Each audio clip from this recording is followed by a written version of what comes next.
Boa noite, meus amigos, minhas amigas. Vamos iniciando mais um estudo sobre o livro O Evangelho segundo o Espiritismo. Sejam bem-vindos.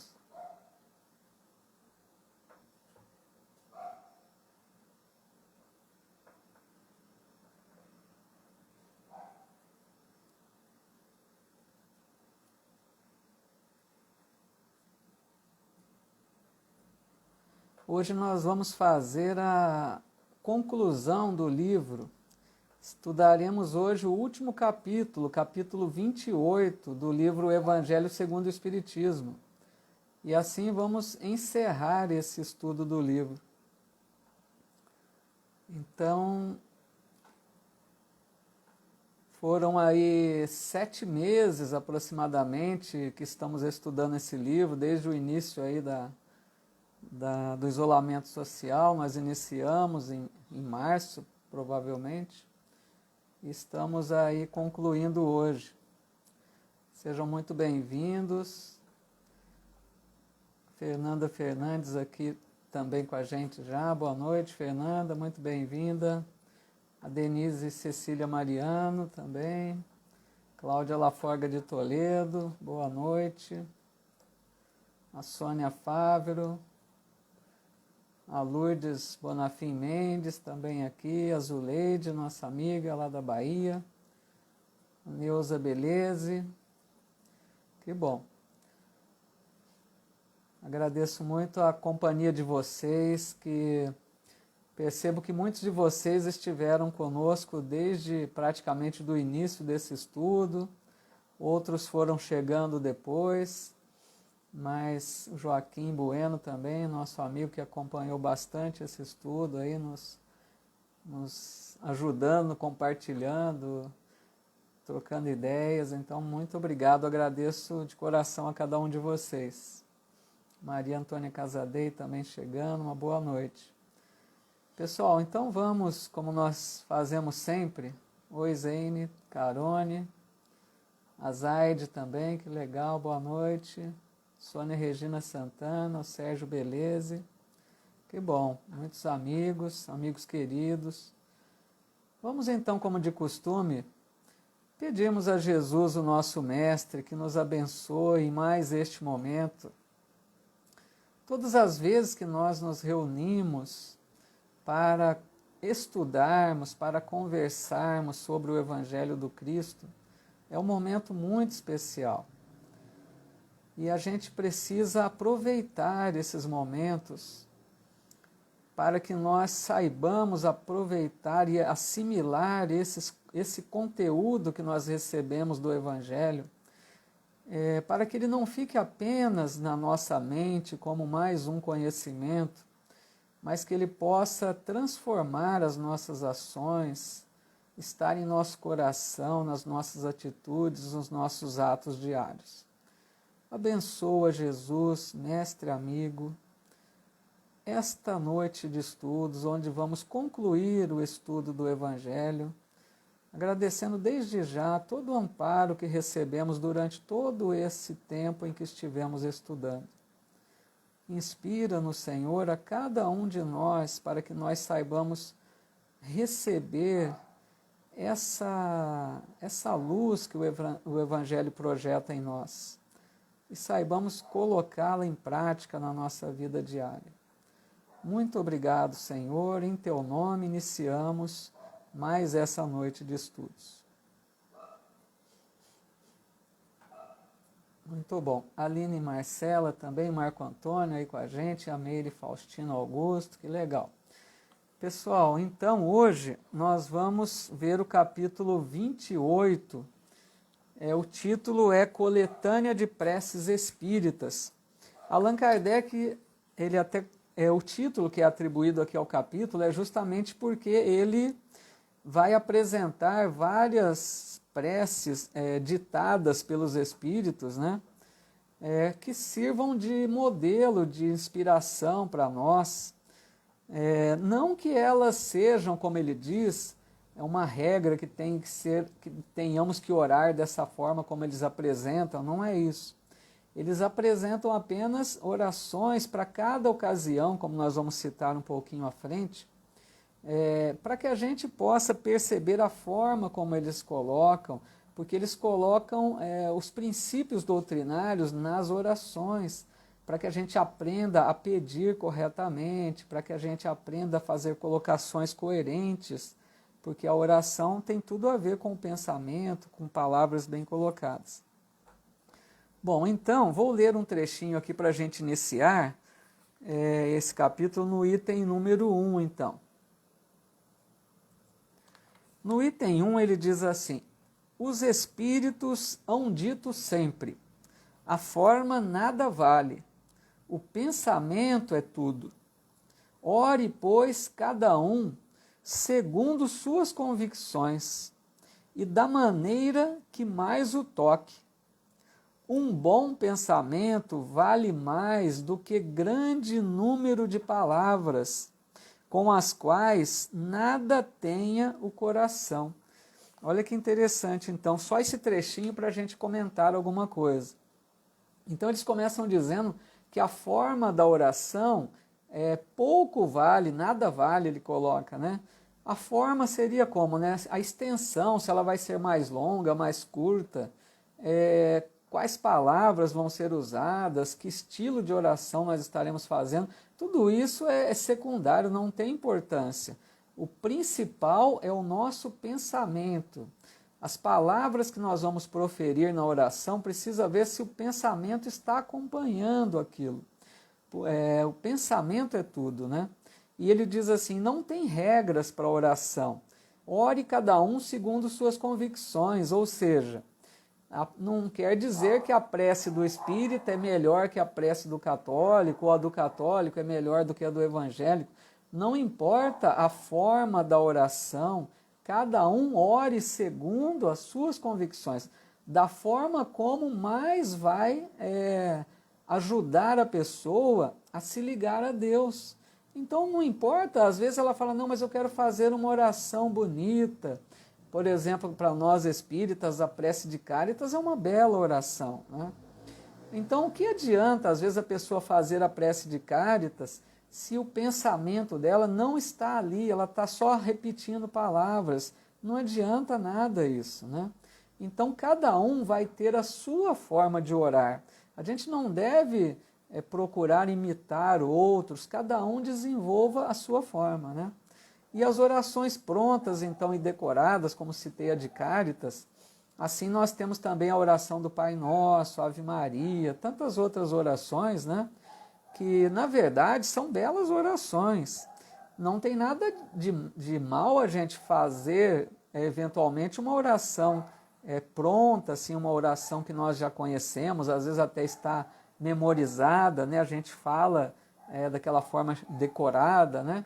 Não tem nada de errado. O problema é se a gente fica dependente dessa forma de oração.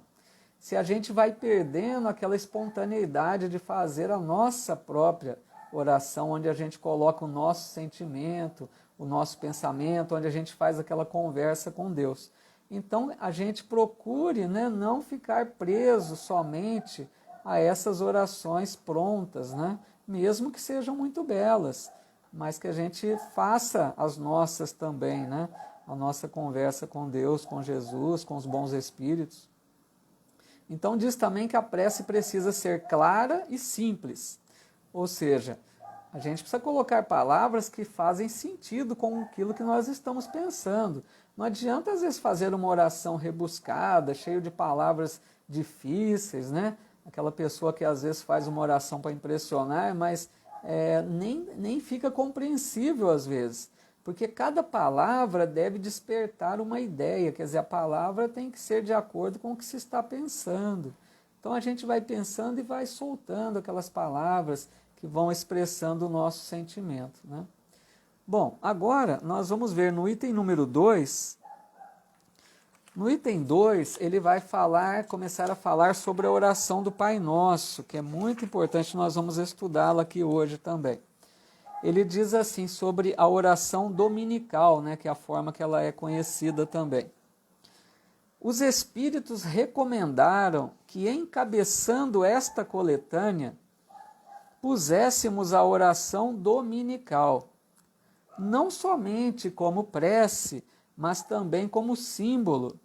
De todas as preces, é a que eles colocam em primeiro lugar, seja porque procede do próprio Jesus, seja porque pode suprir a todas, conforme os pensamentos que se lhe conjuguem.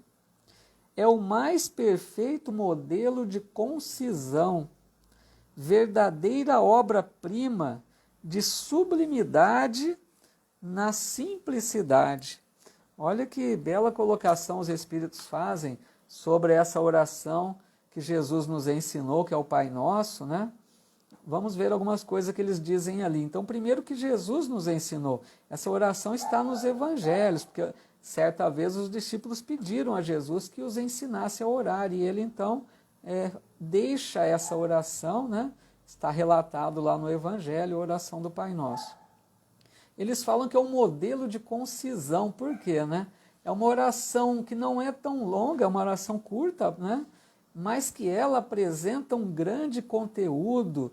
Nós vamos aqui hoje tentar analisar cada frase dessa oração do Pai Nosso, para a gente perceber que uma frase que Jesus coloca na oração traz dentro dessa frase um conteúdo imenso para a nossa reflexão. Então ela é muito concisa, que é uma característica dos espíritos elevados, né? Eles dizem muitas coisas com poucas palavras, é essa sabedoria deles. Então diz que essa oração resume todos os deveres do homem para com Deus, para consigo mesmo e para com o próximo. Os nossos deveres com Deus, como seria? Para que a gente cumpra as leis de Deus, viva de acordo com as leis divinas. E isso Jesus nos orienta a falarmos, a pedirmos nessa oração, né? Os deveres para conosco mesmo, ou seja, para cuidarmos de nosso corpo, de nossa alma, para que a gente viva da melhor maneira possível, tanto fisicamente como espiritualmente, quando pedimos o pão de cada dia, que nós vamos analisar. E também os nossos deveres para com o próximo, né? Que a gente respeite a liberdade do próximo, o direito do próximo, que a gente aprenda a perdoá-lo, conforme está lá na oração também. Então agora nós vamos fazer essa reflexão sobre essa oração do Pai Nosso, para a gente perceber a beleza, né, que Kardec nos fala. É lógico que eu vou passar aqui para vocês de uma forma bem resumida, mesmo pelo tempo, né? Mas se alguém depois quiser ler o capítulo, né, 28 e ler toda a colocação que Allan Kardec faz sobre cada frase, que é bem mais extensa do que aquilo que eu vou passar para vocês, mas vai dar para a gente perceber o quanto Jesus nos ensina a proferir nessa prece. E eu acho tão interessante que às vezes a gente faz a oração do Pai Nosso tão mecanicamente, tão rapidamente, que a gente nem se dá conta do que nós estamos pedindo, agradecendo, louvando nessa oração. Então é isso que a gente vai procurar ver agora então. Primeiro então, começando a oração, diz assim: Pai nosso que estás no céu, santificado seja o teu nome. Então nós vamos analisar essa frase primeiro. Olha quanta coisa, né, que a gente pode ver aqui. Primeiro, Jesus começa falando Pai Nosso. A palavra que ele já fala Pai já é muito importante, porque Deus, à época de Moisés, era visto como um ser cruel, vingativo, que mandava exterminar gerações, que era preciso que oferecesse sacrifícios a ele para acalmar a sua ira. E isso era a ideia que as pessoas tinham de Deus na época, né? Não que ele fosse isso, é lógico, mas as pessoas mantinham essa ideia de Deus. E é até interessante como muitas pessoas até hoje trazem ainda um pouco desse resquício, né? Inconscientemente as pessoas dizem que é preciso ter temor de Deus, né? Se a gente analisar, temor de Deus Eu sei que as pessoas estão imaginando de uma forma de respeito, mas a gente percebe que a palavra temor não seria bem colocada aí, né? Porque não é para se temer a Deus. Deus é o Pai que nos ama infinitamente, Pai amoroso, sábio, justo, bondoso. Então Jesus começa dizendo Pai, e aí nosso, ou seja, Pai de todos nós indistintamente.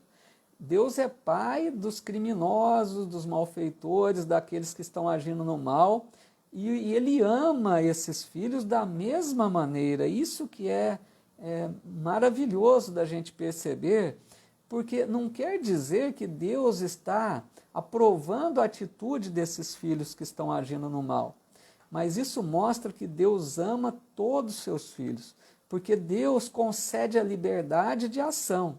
E essas pessoas que querem ainda agir no mal, Deus respeita, deixa que eles escolham, porque Deus sabe que um dia eles voltarão ao caminho do bem.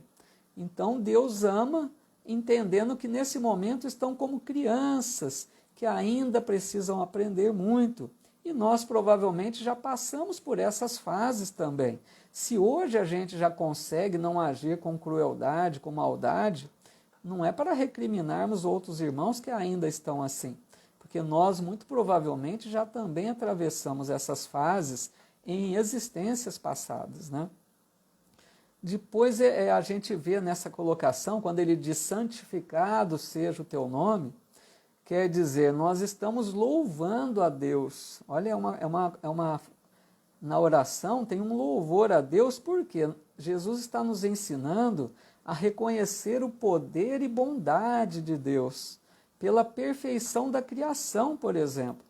Quando a gente para pensar que Deus criou todos simples e ignorantes, mas com a perfectibilidade, ou seja, aquele espírito criado simples e ignorante que um dia se tornará um espírito puro, um espírito que vai auxiliar a Deus na criação, na cocriação junto de Deus. Então a gente percebe que Deus criou leis como a lei de liberdade, lei da reencarnação, que vai ajudar a cada um de nós a construirmos o nosso futuro. Isso é maravilhoso. Deus não quis nos criar prontos, Ele fez o mais difícil. Ele nos criou simples e ignorante, ou seja, sem conhecimentos e sem virtudes, para que a gente fosse construindo o nosso potencial, cada um fazendo a sua parte. Então a gente percebe essa sabedoria, esse poder de Deus. E aí Jesus diz, santificado seja o teu nome. E a gente pode ver por toda parte, né, a prova do amor e sabedoria de Deus.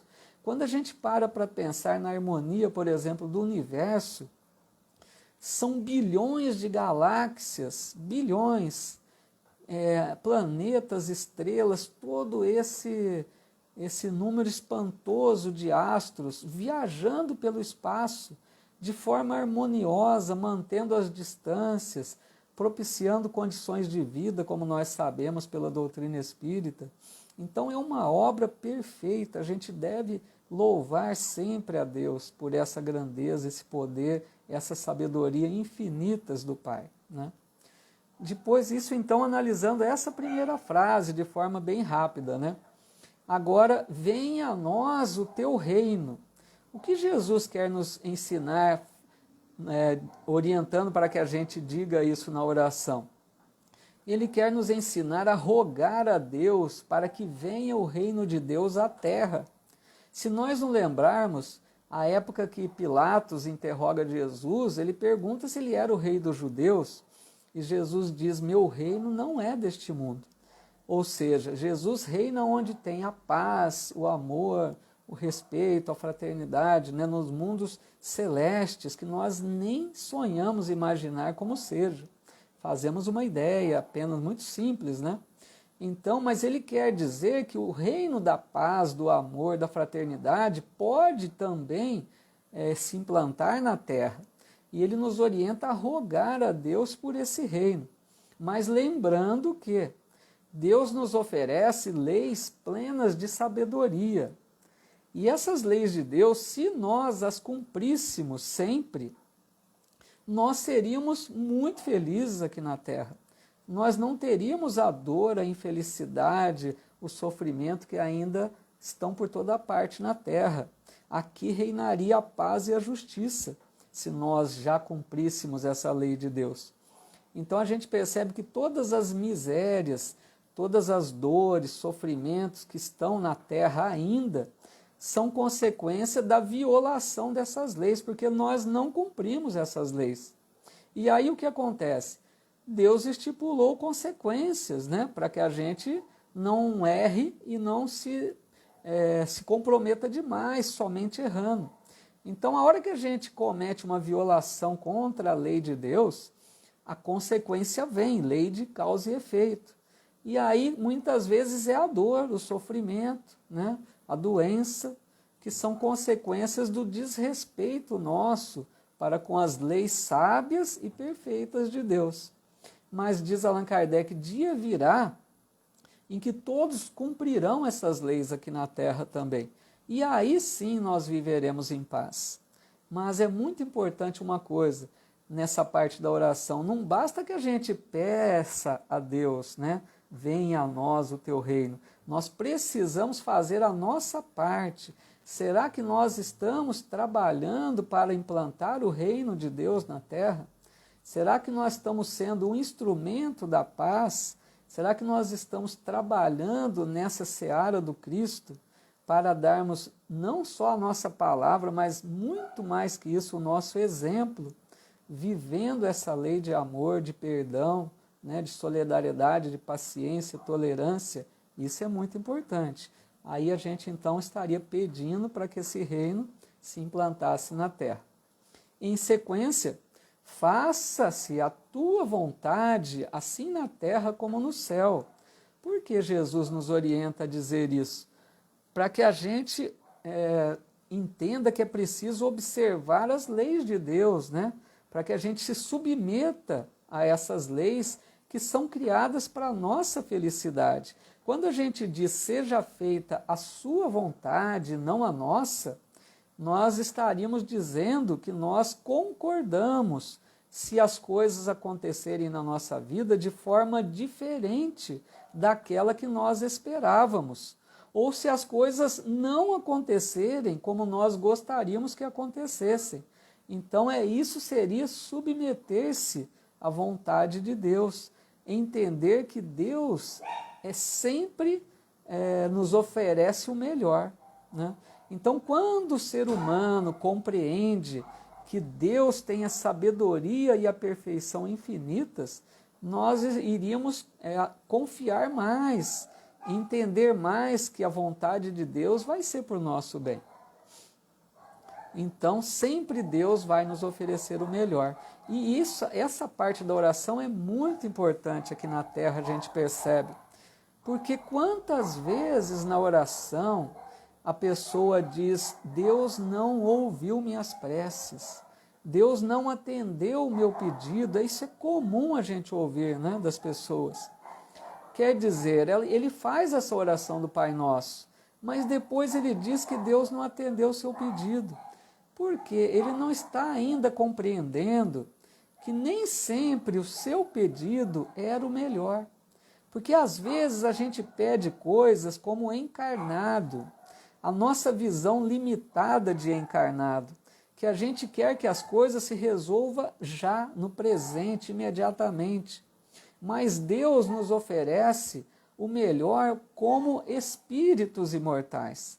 Deus não está preocupado somente com o nosso presente, com o nosso hoje, com o nosso agora. Deus está preocupado com o nosso futuro. E às vezes é muito melhor passar por um momento difícil agora, que vai nos ajudar a encontrarmos uma condição bem melhor no amanhã.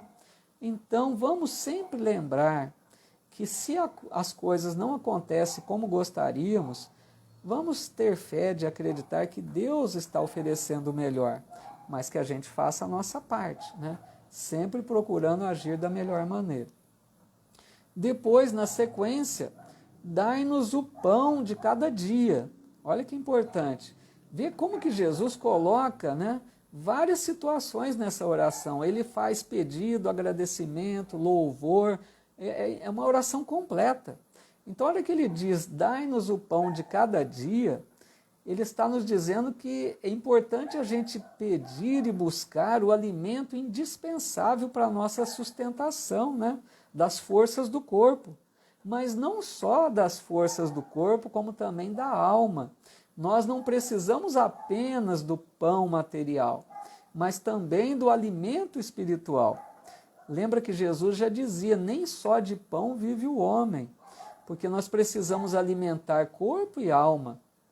E Jesus diz, dai-nos o pão de cada dia. Ele não fala, dai-nos o pão para toda a nossa existência da terra. Será que aí ele não está nos ensinando a questão de compreender que é preciso a cada dia buscar o necessário para aquele dia, para que a gente trabalhe essa ideia do supérfluo, do acúmulo, que às vezes a gente gosta tanto de acumular, de achar que vamos precisar muito. Quando a gente se lembra daquela parábola que Jesus conta daquele homem que tinha um celeiro abarrotado de trigo, ele já tinha muito para a sua existência toda, já tinha uma fortuna, mas aí produzia mais e ele falou, o que eu vou fazer? Eu vou construir outro celeiro para guardar mais. Então, né, aquela voz que vem dizendo, como se fosse aquela voz de consciência, insensato, você não se dá conta que hoje Deus vai pedir a sua alma, quer dizer, ele iria desencarnar e deixar para quem tudo isso? Então, às vezes a gente acumula tantos bens e Jesus nessa frase está nos dizendo, dai o pão de cada dia, para que a gente trabalhe essa ideia aí do supérfluo, do acúmulo exagerado, né? Quando a gente se lembra do Antigo Testamento que diz, tirarás da terra o alimento com o suor da tua fronte. Isso está no Antigo Testamento. Ou seja, aquela ideia de que nós precisaríamos trabalhar para ganhar o pão de cada dia. Precisaríamos desenvolver nossas habilidades, trabalhar para o sustento, né, do corpo. Então, o trabalho nós sabemos que é uma lei também de Deus, a lei do trabalho que gera a lei do progresso. Porque conforme o ser humano trabalha, ele desenvolve a inteligência, progride e leva ao progresso. Sem o trabalho, a gente permaneceria estacionário. Então, para a gente ver nessa frase também quanto a gente pode assimilar, né, de conteúdo. Em seguida, perdoa as nossas dívidas, como perdoamos aos que nos devem. Então, essa parte muito importante também, né, do perdão, que Jesus não ia deixar de colocar, para que a gente perdoe para que seja perdoado, né? E aí nós vamos entendendo com a doutrina espírita o quanto também, muitas vezes, somos nós que não aprendemos a perdoar e nós não nos perdoamos também. Muitas vezes não é que Deus precisa nos perdoar, nós não nos perdoamos, porque nós somos rigorosos, exigentes com o outro e passamos a agir assim conosco também. Então, a partir do momento que a gente passa a ser mais tolerante, mais compreensivo, perdoe mais, assim nós agiremos conosco também, que é muito importante. Então, cada infração às leis divinas é uma dívida que nós assumimos com a lei de Deus. Tudo que nós fazemos contrário à lei de Deus, nós vamos ter que responder por isso. Então nós percebemos o quanto nós precisamos da misericórdia divina. E precisamos pedir forças, né, para nos libertarmos desse ódio, do rancor, dos ressentimentos.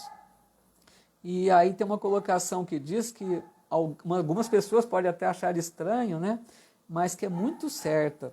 Diz para a gente bendizer a mão que nos fere e humilha. Porque essa pessoa que nos agride, que nos ofende, que nos prejudica, não deixa de ser um instrumento da lei divina. Porque essa pessoa faz com que nós possamos reparar, acertarmos a nossa dívida com a lei. Então nós teríamos que passar por aquilo. E essa pessoa vai nos fazer acertar essa dívida. Essa pessoa vai abrir uma dívida para ela, porque ninguém nasceu para fazer o mal, mas ela passa a ser um instrumento da lei que nos permitiu acertarmos, pagarmos a nossa dívida. Então, por que, né, mantermos rancor, revolta. Vamos compreender um pouco mais tudo isso, essa criação tão perfeita, e entendermos que muitas vezes essa pessoa que nos agride é só um instrumento da lei divina. Em seguida, não nos deixe entregues à tentação, mas livra-nos do mal. Nessa hora, Jesus está nos orientando a pedir forças para resistir umas sugestões do mal, né? Porque sabemos que muitos espíritos ainda voltados ao mal vão nos assediar, vão tentar nos perturbar, vão tentar nos conduzir ao erro, ao mal também, como eles se encontram, né? Mas a gente não pode esquecer que se eles conseguem isso é porque o mal está em nós ainda. Esses espíritos só vão encontrar sintonia com aqueles que estão mais ou menos agindo como eles ou pensando como eles.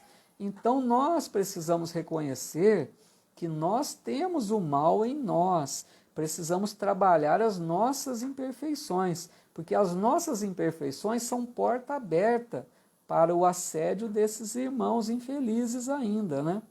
Então os nossos esforços devem se voltar contra nós mesmos, trabalharmos as nossas imperfeições. Sempre é questão de sintonia. Lembrando que o mal não é obra de Deus, né? O mal é criação do homem, né? Então Deus permite que a gente busque o mal, haja no mal, porque nós temos liberdade de ação. Então nós temos muitas vezes essa perturbação espiritual, porque nós ainda estamos nutrindo maus pensamentos, atitudes infelizes, e esses irmãos vêm e incentivam essas imperfeições que nós temos ainda. Então, quanto mais a gente combate esses maus pensamentos, eles vão surgir, mas se a gente tentar eliminar logo, trocar por um pensamento bom, cada vez menos sofreremos o assédio desses irmãos infelizes. Por isso dizia sempre Jesus, né? Vigiai e orai. E assim finaliza a oração, assim seja. Até o assim seja, Allan Kardec faz um comentário, né? Que nós nos curvamos perante a sabedoria infinita de Deus, quer dizer, que em todas as coisas que não temos o controle, a compreensão, que se faça a vontade de Deus. E assim a gente suplica a misericórdia e bênção de Deus. E aí ele encerra então a análise dessa oração, que fiz, como já disse, de uma maneira bem resumida, só para dar uma ideia. Então assim a gente percebe, quando a gente faz a oração tão rápida, olha quanta coisa nós refletimos aqui sobre ela. Será que nós pronunciamos cada frase imaginando um pouquinho desse conteúdo que comentamos? A hora que a gente pronuncia uma frase do Pai Nosso, deveria estar imaginando o que aquela frase está nos levando a refletir, para que não seja aquela oração rápida, maquinal. Ela é muito bela, mas tem que ser refletida, né? Então assim nós percebemos que nós louvamos, pedimos e agradecemos nessa oração. Já partindo aqui para o encerramento, então, só vamos ver um trechinho aqui do item 4, que é importante também, que Allan Kardec fala sobre as reuniões espíritas, quando a gente se reúne, né, para estudar, para a mediunidade, qualquer que seja.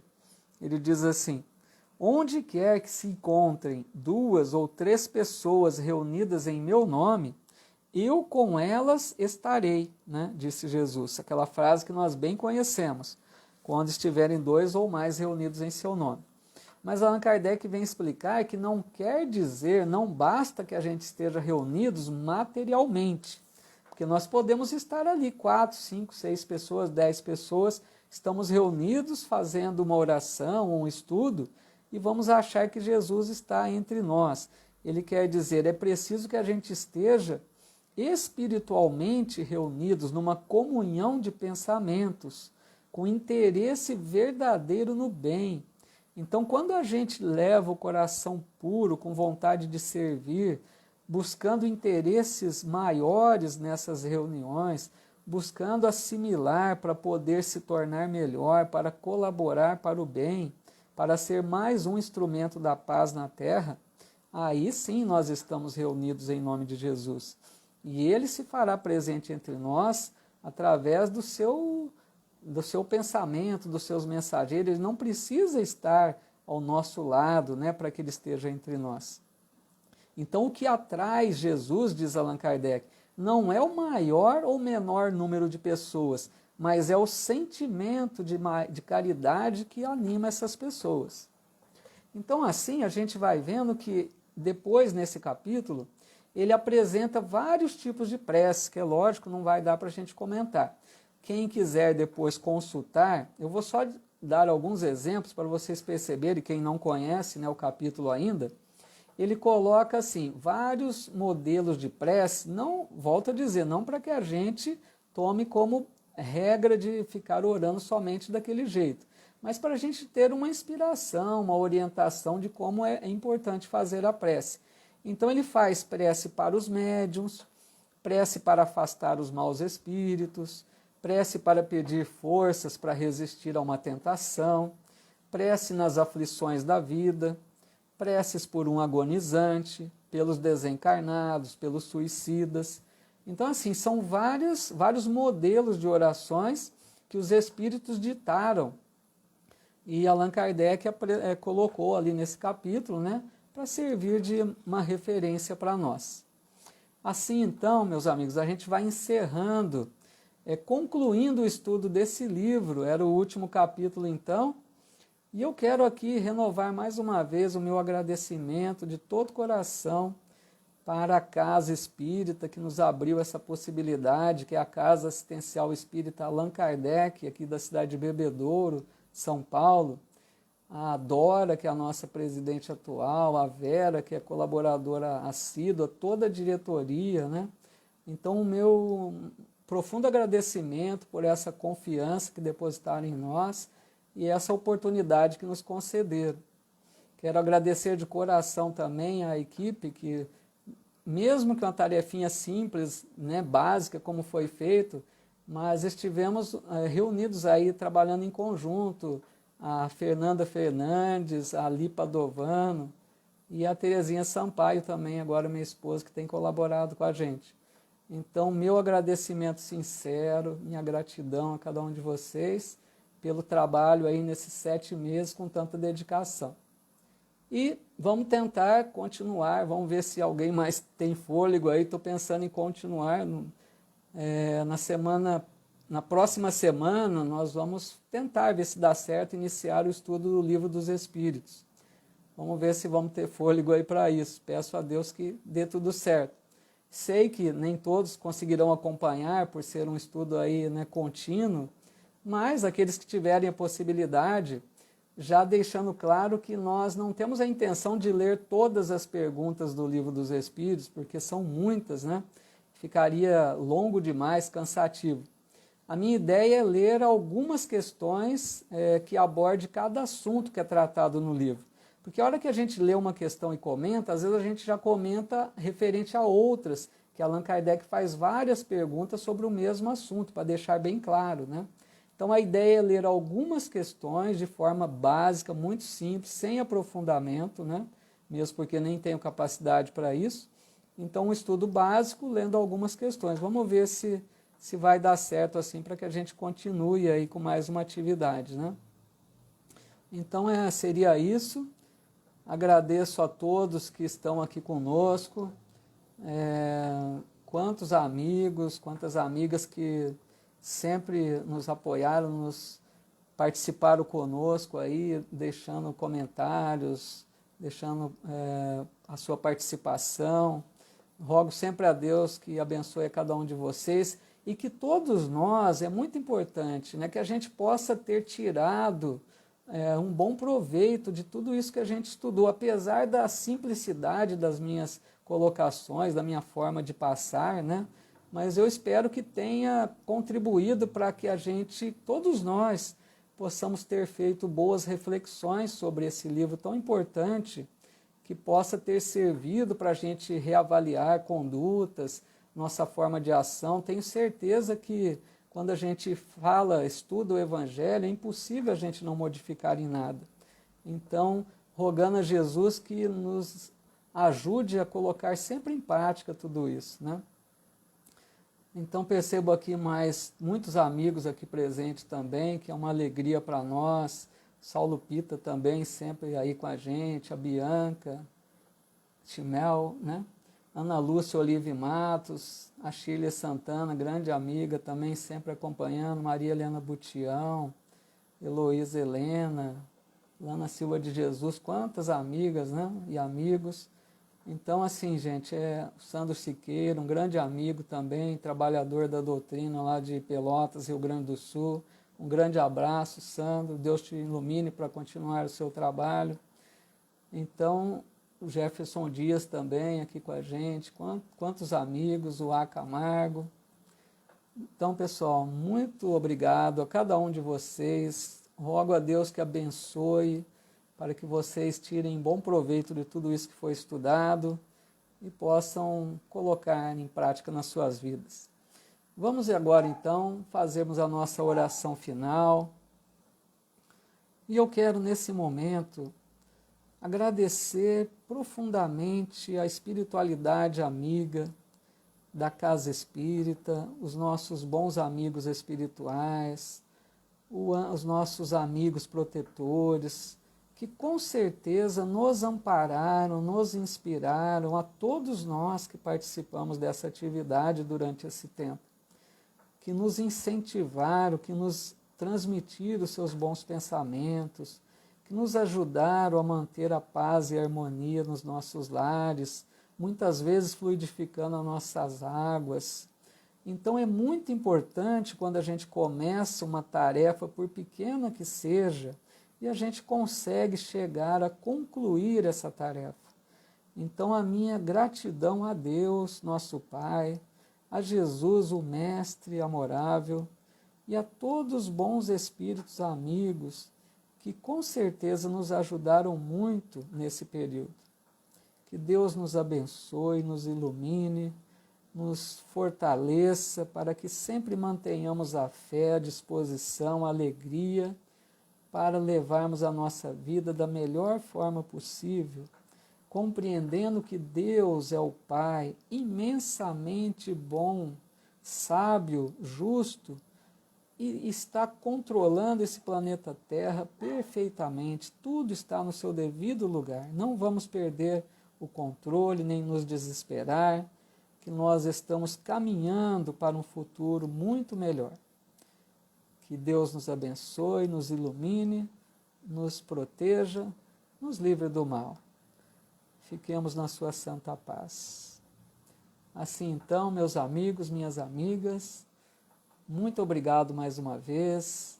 Um abraço a todos. Aqueles que conseguirem, que tiverem oportunidade, que desejarem, então, até a próxima quinta-feira, quando nós iniciaremos nesse mesmo horário, às 20 horas, o estudo, então, de O Livro dos Espíritos. Um abraço a todos, até lá, então.